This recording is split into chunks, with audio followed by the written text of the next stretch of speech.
Hi guys, so welcome back to my YouTube channel once again. I know that I haven't posted anything in a while, and that too because of my health. I wasn't well, that's why.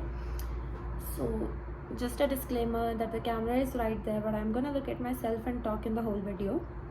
Okay, तो आज की video हमारी होने वाली है on my monthly expenses living in Canada, ताकि आपको थोड़ा बहुत आइडिया लग जाएगा अगर आप प्लान कर रहे हो कनाडा आने का तो आपका कितना खर्चा होना चाहिए monthly.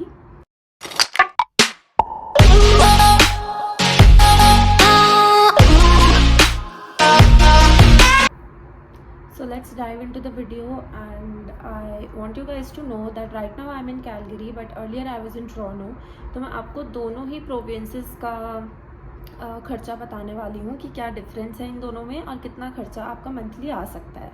Okay, so starting of with सबसे ज़्यादा जिस चीज़ में हमारा खर्चा होता है वो है रेंट. ठीक है, so I have written down everything and I am gonna just read out the expenses. So सबसे ज़्यादा खर्चा है रेंट का. जब मैं टोरंटो में थी I was paying 700 including utilities for a basement. तो monthly 700 is a lot, I know, लेकिन वहाँ मेरा प्राइवेट रूम हुआ करता था एंड यूटिलिटीज़ के साथ था, तो it was pretty fair to me. And talking about my apartment, this is my apartment where I am living right now in Calgary. तो यहाँ का जो मेरा रेंट है, और यहाँ पर मैं रहती हूँ शेयरिंग पर, तो यहाँ जो मेरा रेंट है वो है $625 पर मंथ एक्सक्लूडिंग यूटिलिटीज़. तो यूटिलिटीज़ का आप मान लो $25 आ जाता है monthly. So let's move on to the second point which is obviously grocery. जो खाना, सब्ज़ी, राशन का सामान है उसके बारे में हम बात करने वाले हैं. तो टोरंटो में and in Calgary, in both the provinces, दोनों का जो खर्चा है ग्रॉसरी का इट्स क्वाइट सिमिलर. मुझे टोरंटो में भी $100 ही लगते थे मंथली, और यहाँ पर भी मुझे $100 to $120 ही लगते हैं. तो उससे ज़्यादा आई डोंट थिंक, अगर आप इंटरनेशनल स्टूडेंट हो और अगर आप अकेले ही अपनी किचन का सामान लेकर आ रहे हो तो इससे ज़्यादा आपका लगने वाला है, इससे ज़्यादा नहीं लगता. So now coming on to the third point which is SIM card. So personally SIM operator जो मुझे पसंद है यहाँ पे दैट इज़ फाइडो, जो मैं अभी तक यूज़ कर रही हूँ पिछले 1 साल से. एंड इसका जो मुझे मंथली पे करना पड़ता है दैट इज़ समवॉट अराउंड $30. तो और भी प्लान्स आते हैं, शायद एक $25 का भी प्लान आता है, और भी बहुत डिफरेंट टाइप्स के यहाँ सिम कार्ड ऑपरेटर्स आपको मिल जाएंगे, लेकिन मुझे पर्सनली फाइडो पसंद है. तो but it should not cost you more than $30, क्योंकि इससे ज़्यादा अगर आप पे कर रहे हो सिम कार्ड के लिए तो I don't think that it's gonna be worth it. So moving on to the fourth point which is travelling. So for traveling I'm gonna show you something which is quite interesting. अगर आप Canada में नहीं रहते, आपको नहीं पता ये चीज़, तो अगर आप ओंटारियो प्रोविंस में जा रहे हो, टोरंटो में जा रहे हो, तो you'll have to get something like this, a Presto card. It looks like this, yeah. तो इसके अंदर आपको मंथली $128 का एक पैक आता है, वो आपको इसमें लोड करवाना पड़ता है. $128 आपको इसमें लोड करवा के and then you can use it throughout the month. अब मंथ की जो एंड लास्ट डेट है आपको उस पर इसे फिर से रीलोड करवाना पड़ता है. So this is only for Ontario province and not for Alberta. And now I'll show you the thing that we are using in Alberta, which is this pass. This is monthly pass that I have got from my college SAIT. लेकिन हमने इसका जो payment है वो fees में ही कर दिया है. आप दोनों का जो ट्रैवलिंग कार्ड है वो देख सकते हो. ओके,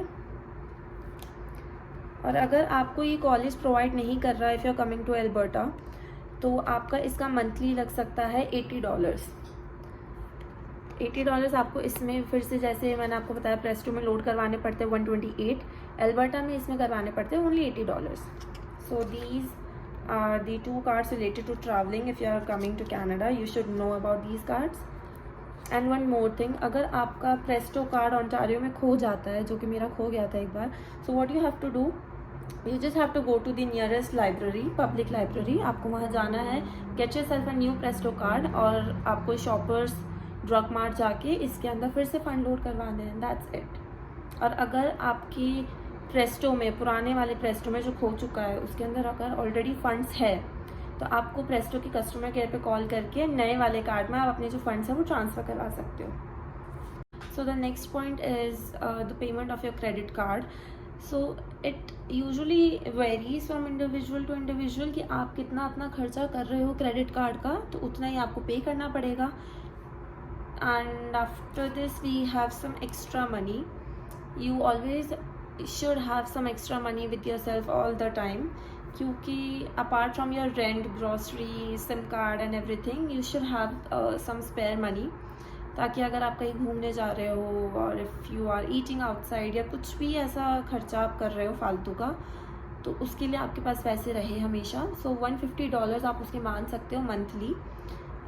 इससे ज़्यादा तो मुझे लगता नहीं है कि आपको बीइंग इंटरनेशनल स्टूडेंट आपको इतना खर्चा करना चाहिए। So now we have come to the end of the video and I want you guys to know कि अभी तक मैंने जितना भी आपको एक्सपेंसेस बताए हैं वो एक काफ़ी रफ ड्राफ्ट है, वो थोड़ा बहुत वेरी कर सकता है फ्रॉम इंडिविजुअल टू इंडिविजुअल। तो इसीलिए इन टोटल अगर मैं आपको बताऊं तो it should not cost you more than around $1100 per month being an international student. इससे ज़्यादा अगर थोड़ा भी आपका खर्चा हो रहा है तो थोड़ा सा उसे आपको कंट्रोल करना पड़ेगा। So this was it for my today's video. I hope you guys like my video. अगर थोड़ा भी आपको मेरी वीडियो अच्छी लगी है so don't forget to like, share, subscribe and comment on my video. और आप मुझे सजेस्ट भी कर सकते हो कि नेक्स्ट वीडियो आपको कौन से टॉपिक पे चाहिए। If you वांना clear your doubts, you can comment down below. I'll try to reply to all of your comments as soon as possible, and I'll